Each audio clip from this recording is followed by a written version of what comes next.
കോൺഗ്രസിൻ്റെ പെരടിക്കിട്ട് വലിയ ഫോക്കസ് കൊടുത്ത് നിങ്ങളങ്ങ് അമർത്തി പറയണ്ട.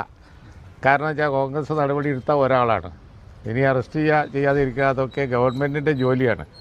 അറസ്റ്റ് ചെയ്യാൻ കഴിയുന്നില്ലെങ്കിൽ അത് അവരുടെ പ്രോബ്ലമാണ്.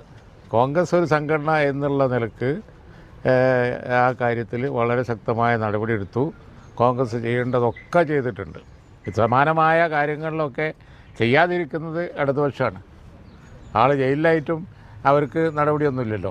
അപ്പോൾ സമാനമായ കാര്യങ്ങൾ ചെയ്യാതിരിക്കുന്ന അവരാണ്. കോൺഗ്രസ് വളരെ മാതൃകാപരമായൊരു മാതൃക സൃഷ്ടിച്ചിരിക്കുകയാണ് ഈ കാര്യത്തിൽ.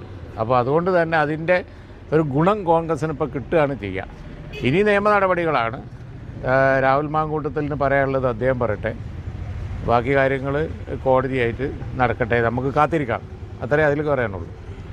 ഇലക്ഷൻ രംഗം എന്ന് പറയുന്നത് UDFനെ സംബന്ധിച്ചിടത്തോളം, ഞാനിപ്പോൾ വയനാട്ടിലാണുള്ളത്, നേതാക്കളൊക്കെ പല ജില്ലകളിൽ നിന്നും റിപ്പോർട്ട് ചെയ്യുന്നത് UDFന് വളരെ അനുകൂലമായ ഒരു രാഷ്ട്രീയ അവസ്ഥയാണ് സംസ്ഥാനത്ത് ഉള്ളത് എന്നുള്ളതാണ്.